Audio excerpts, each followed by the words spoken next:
அனைவருக்கும் வணக்கம். நான் மருத்துவர் வினோத். டயபெட்டிஸ் அப்படின்னு சொல்லக்கூடிய சர்க்கரை நோய் பிரச்சனை தற்போது அதிகரித்துட்டு இருக்கக்கூடிய முக்கியமான வியாதியா இருந்துட்டு இருக்குங்க. இந்த சர்க்கரை நோயில இரண்டு முக்கியமான வகைகள் இருக்குங்க. முதல் வகை டைப் 1 டயபெட்டிஸ், இரண்டாவது வகை டைப் 2 டயபெட்டிஸ். என்ன வித்தியாசம் அப்படின்னாங்க, இந்த டைப் 1 டயபெட்டிஸ் பிரச்சனை இருப்பவங்களுக்கு அவங்களுடைய கணையத்துல இருக்கக்கூடிய பீட்டா செல்கள் ஏதோ ஒரு காரணத்தினால அழிஞ்சு போயிருங்க. இந்த பீட்டா செல்கள் தான் இன்சுலினை உற்பத்தி பண்ணுது. இந்த காரணத்தினால இவங்களுடைய ரத்தத்துல இந்த இன்சுலினுடைய அளவு குறைந்து போகும், இல்ல இல்லாமலே போயிருங்க. இதனால அவங்களுடைய ரத்தத்துல சர்க்கரையினுடைய அளவு அதிகமாகி சர்க்கரை நோய் ஏற்படுதுங்க. இரண்டாவது வகை டைப் 2 டயபெட்டிஸ்ல என்ன நடக்குது அப்படின்னா, அவங்களுக்கு ரத்தத்துல இன்சுலினுடைய அளவு கொஞ்சம் குறைவா இருக்கலாம், இல்ல நார்மலா இருக்கலாம், இல்ல அதிகமா கூட இருக்கலாம்.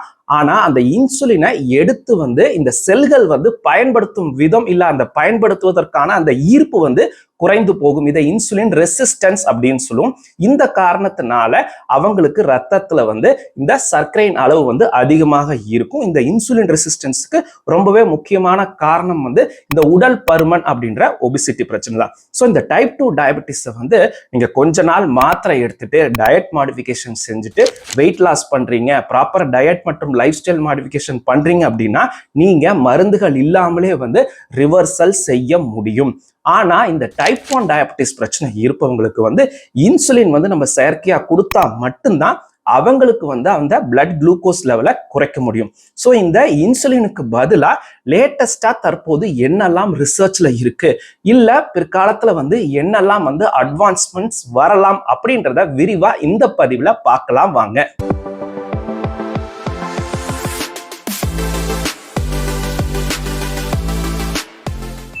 டைப் 1 டயபெட்டிஸ் பிரச்சனை இருப்பவங்களுக்கு இன்சுலினை நேரடியா கொடுக்கறதுக்கு பதிலா வேற என்னெல்லாம் ஆப்ஷன்ஸ் இருக்கு அப்படின்றதுல மூன்று முக்கியமான விஷயத்தை பார்க்க போறேங்க. ஃபர்ஸ்ட் ஆட்டோமேட்டட் பயோனிக் பேங்க்ரியாஸ், இரண்டாவது இன்டியூஸ்டு ப்ளூரிபொட்டன்ட் ஸ்டெம் செல்ஸ், மூன்றாவது கார்ட் பிளட் ஸ்டெம் செல்ஸுங்க. ஃபர்ஸ்ட் இந்த ஆட்டோமேட்டட் பயோனிக் பேங்க்ரியாஸ் அப்படின்னா என்னன்னு பார்க்கலாங்க. இது ஒரு இம்ப்ளான்டபிள் டிவைஸ். அப்படின்னா என்னன்னாங்க, முன்னரே குறிப்பிட்ட அளவுக்கு இன்சுலினை லோட் பண்ணி ஒரு கருவியில வச்சுட்டு அதை பேஷண்ட்னுடைய உடம்புல பொருத்திடுவாங்க. ஸோ இந்த கருவி வயிற்றுக்குள்ள வச்சதுக்கு அப்புறம் இதுல இருக்கக்கூடிய சென்சார் இவங்களுடைய ரத்தத்துல சுகர் லெவல் எவ்வளவு இருக்கு அப்படின்றத மானிட்டர் பண்ணிக்கிட்டே இருக்கும். ஸோ இப்போ ஒரு 300 சுகர் அவங்களுக்கு போதுன்னு வச்சுக்கோங்களேன். இதை அது டிடெக்ட் பண்ணிட்டு இதுல இருக்கக்கூடிய அல்காரிதம் மூலியமா எவ்வளவு இன்சுலின் கொடுக்கணும் அப்படின்றத இதுவே ரிலீஸ் பண்ணிருங்க. இதனால சுகர் லெவலை நம்மளுடைய ரத்தத்துல இருக்கக்கூடிய லெவலுக்கு ஏற்ற மாதிரி கண்ட்ரோல் பண்ணிட்டே இருக்க முடியும். ஸோ இதை பொருத்திட்டு நிறைய பேருக்கு ரிசர்ச் பண்ணி பார்த்ததுல 3 மாதத்துல அவங்களுடைய அந்த HbA1c லெவல் 15% வரைக்கும் கண்ட்ரோல் ஆகியிருக்கு அப்படின்ற மாதிரி சொல்றாங்க. இதை 6 வயசுல மேல இருக்கிறவங்களுக்கு டயபெட்டிஸ் டைப் 1 இருக்கு அப்படின்னா கொடுக்க முடியும் அப்படின்னு FDA நிறைய கம்பெனியை அப்ரூவ் பண்ணியிருக்காங்க.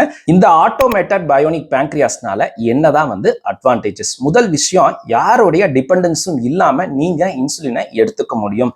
பெரியவங்களாக இருக்காங்க அப்படின்னாங்க அவங்க குளுக்கோஸா அவங்களே மானிட்டர் பண்ணிட்டு அவங்க இன்சுலின் இன்ஜெக்ஷன்ஸா எடுத்துக்குவாங்க. ஆனா குழந்தைகள் பேரண்ட்ஸ்னுடைய டிபெண்டன்ஸ்ல தான் இருப்பாங்க. நிறைய பேரண்ட்ஸ் சொல்லுவாங்க, சார் தனியாவே குழந்தைகளை விட்டுட்டு போகவே பயமா இருக்கு, ஏன்னா ஹைப்போகிளைசிமியா போயிட்டாங்கன்னா என்ன பண்றதுன்னு தெரியாது அப்படின்ற மாதிரி சொல்லுவாங்க. ஸோ அப்படி இருக்கும் பட்சத்துல இந்த டிவைஸை பொருத்துவதால அவங்களுடைய ரத்தத்துல குளுக்கோஸுக்கு ஏற்ற மாதிரி இன்சுலினை இந்த டிவைஸே செக்ரேட் பண்ணிடும். இரண்டாவது விஷயம், ஒரு சிலருக்கு ரொம்ப முக்கியமானதா என்ன ஆகும் அப்படின்னாங்க, ஹைப்போகிளைசிமியா ஏற்படும்.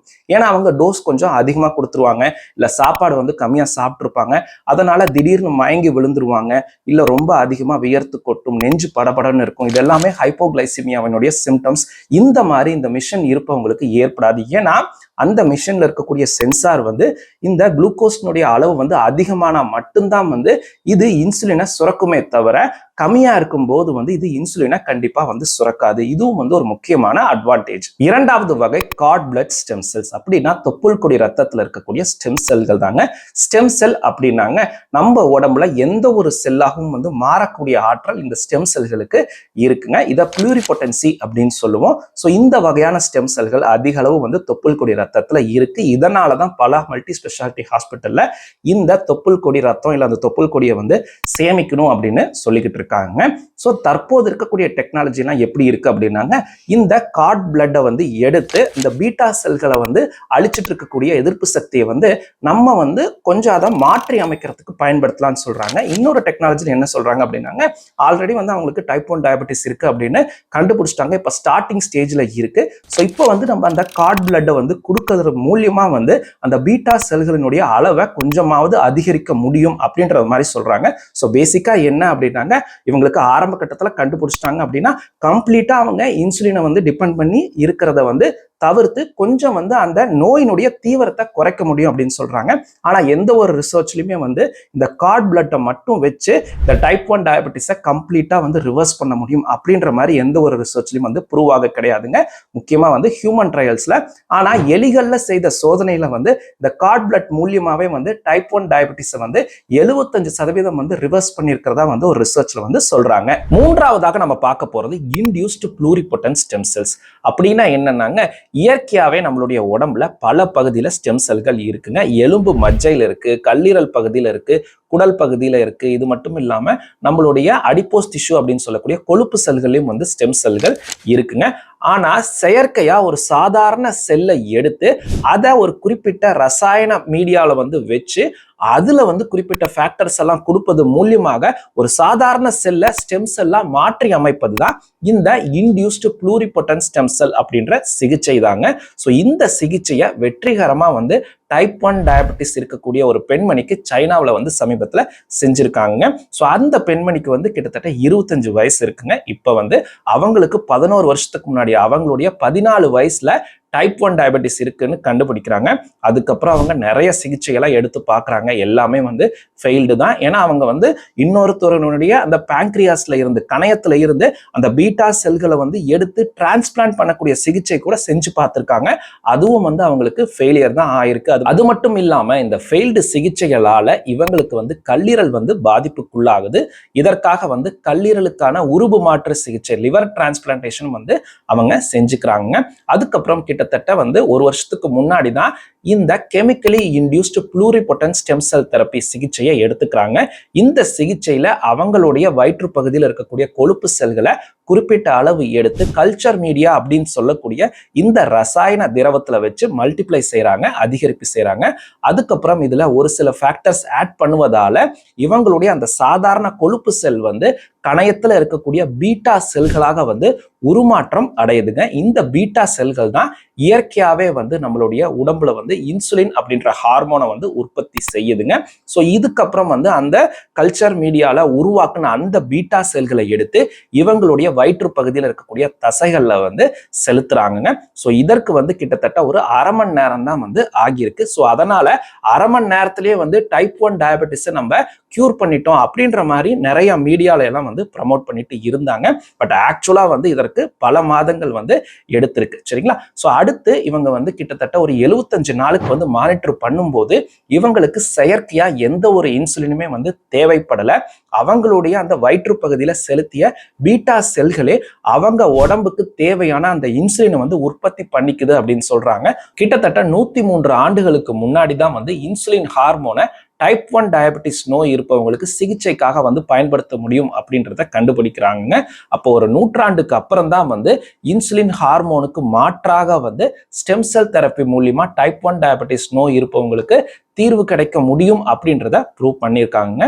இந்த ரிசர்ச்ல இருந்து அந்த பெண்மணிக்கு வந்துங்க இம்யூனோ காம்ப்ரமைஸ்டு மெடிசின்ஸ் கொடுத்துருக்காங்க. ஏன் அப்படின்னாங்க, இந்த பீட்டா செல்கள் வந்து என்னதான் அவங்களுடைய செல்களை எடுத்து உருமாற்றம் செய்திருந்தாலும் கூட இதை பொருத்தினதுக்கு அப்புறம் அவங்களுடைய எதிர்ப்பு சக்தி வந்து இது வந்து வெளியிலிருந்து வந்த செல் அப்படின்றத கண்டுபிடிச்சிருச்சு அப்படின்னா அதை அழிக்கிறதுக்கு சான்சஸ் இருக்கு.